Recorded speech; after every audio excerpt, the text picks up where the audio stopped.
Cardboard magazine holders are one of the easiest and most affordable options for organizing, but they are boring, even if you get them in fun colors. But there are so many easy ways to dress these up and turn them into display-worthy organization that you'll want in your home. Let's go.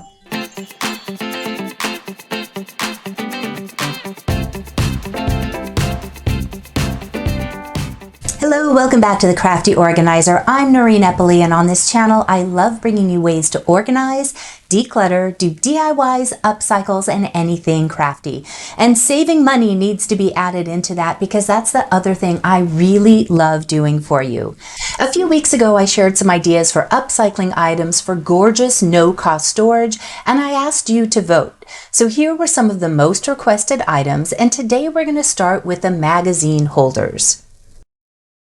Now, I've brought ideas before on genius ways to use these magazine holders, but if you're new to my channel, let's look at some of the amazing ways to use these for storage and just a couple of quick ways to upcycle them besides what I'm bringing you today. If you've already seen all of these, go ahead and jump to the timestamp below on the actual DIY of this project. Because these magazine holders are so affordable, they can be used in so many areas. In the closet for flats, flip-flops, scarves, small gloves, or you can use them in your kitchen for dry good items like potatoes, onions. What about by your coffee stand for those little pods that you could garden with or recycle? Even organizing your napkins, paper plates. Of course, the craft room is great for organizing your papers. And don't forget how easy they are to make by cutting down an existing box and customizing the look. I absolutely love this idea of creating a whole station by just flipping the sides of the openings. When it comes to decorating these, the sky is the limit. Whatever your method of decorating is, or whatever your style, you can decoupage, you can cover with fabric. I absolutely love the look of burlap on these with the little handles. If you like something more whimsical, you can washi tape cover them. Of course, I love contact paper, which means you have such a large array of looks that you can get. I, of course, like the wood, which is what we're going to be leaning towards today. But you could also cover these by wrapping them in twine or rope. And these techniques can be applied to almost all of those boxes that are out there, whether they're plastic, metal, mesh, wood, or cardboard. So if you already have some lying around, feel free to upcycle these. Keep an eye out. These are always at the thrift stores, but of course you can always upcycle them out of any small box that you have lying around. So let's get into how I made these covered boxes today. I'm starting out with these vinyl floor planks. I got them at Lowe's because they sell them individually. I did not find them sold individually at Home Depot, but check around your local big box stores to see what they have. And they don't have to be long planks. They could also be the 12 by 12. What I like about these is they come in so many different textures and colors, and they're super easy to cut down. Now, I made a short last week about how to make this slide ruler to mark long lengths more easily, but you can use any method to mark the distance and just get a straight edge to keep that line straight. Once you've marked the width of your box, you just have to take a straight cutter. I'm using the Fiskars here to cut a line. Now, you don't have to cut through it. You only need to score a line on here. Then take it to an edge and start bending the vinyl. You'll feel it snap. Once it snaps, you'll notice the other side isn't broken, but when you bend it back against itself, it will snap. Now all I have to do is cut the length of the box. So we did the width on the first cut and the length on the other. I should be able to get about 6 magazine holders cut out of this. So I scored it. I'm going to snap it again.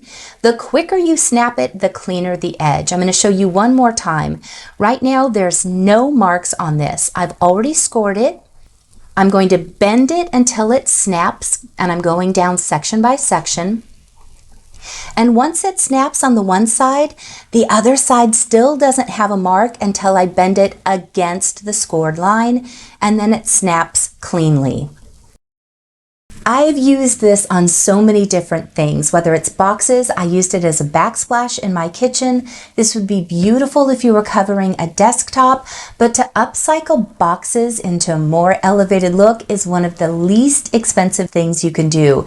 These were about $1.39 at my store. I've seen them as high as $3 a piece. So look around and find out a place that sells flooring, and again, hopefully they sell it in individual pieces. Otherwise the cases will get a little bit more expensive, but if you're doing a bigger project, it would be worth the investment. If you break it slowly, it will have a little bit of a rough edge. Just take a sanding block and sand it off. Now here's how easy it is. You just simply peel off the backing. It already comes with the adhesive on it. Press from the inside and this will be securely attached. Now I'm going to go ahead and attach some handles.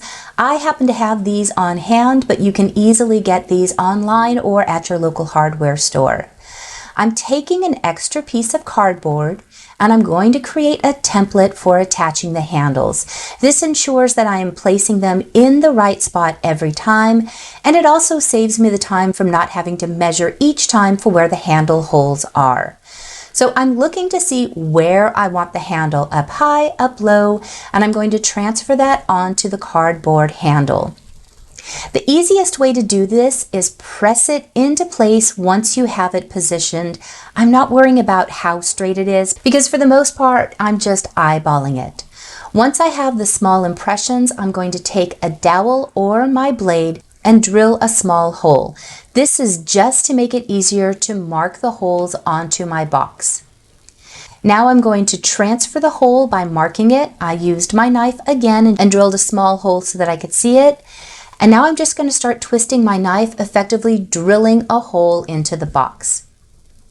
Now I show another way to do this later by doing it in 2 steps, but this first time I did it all together, and after doing both, I think this technique I'm showing you right now is actually easier. I'm going to keep going through and drilling until I have the hole large enough to put the handle in place. Now for me, I'm not going to add the screw on the back, but you can by using a washer and attaching it inside. I just used some hot glue to attach it on the inside and it was plenty sturdy. This time I am doing it in separate steps. I'm drilling the holes from the template into the vinyl before I attach it to the box. Once the hole is wide enough for the handle to go through, this particular hardware that I have has a metal cylinder that actually goes through the wood. Most of the time you only need to attach a screw.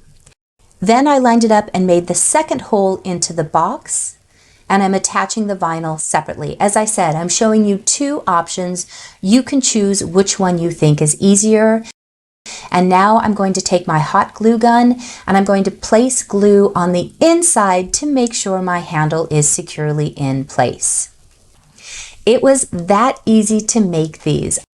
I love that from the front they look like expensive boxes with these lovely handles, but on the inside it's just a basic cardboard box. Now if you don't want the front facing because you forget what's inside, you can always do a miniaturized version by just making short vinyl on the front and having a small handle here. Or if you're working with a preset place where you have very shallow shelves, you could always do the bottom of the box, put the handle, put a label so you know what's inside, and then all of the storage would still be inside, but you're using this portion as the face. So play around with what your needs are. If you want to see things, cover the face. If you don't want to see things, cover the backside where there's more property.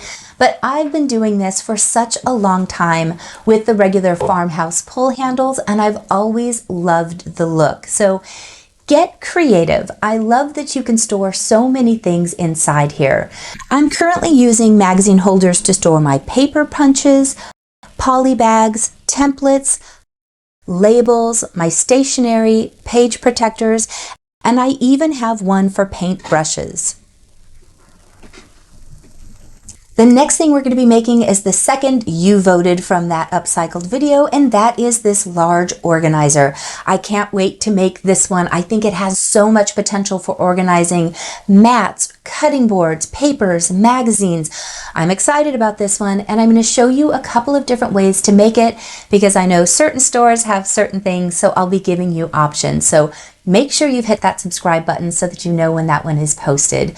thank you for being here, for clicking the like button, for leaving me comments. I love engaging with all of you. If you're new, welcome. And if you would like to further support this channel, I have information in the description box as a patron. I could not make these videos without the support of my patrons, so thank you so much for being here with me. And I will see you guys in just a few days. Bye. What am I trying to say? I don't know.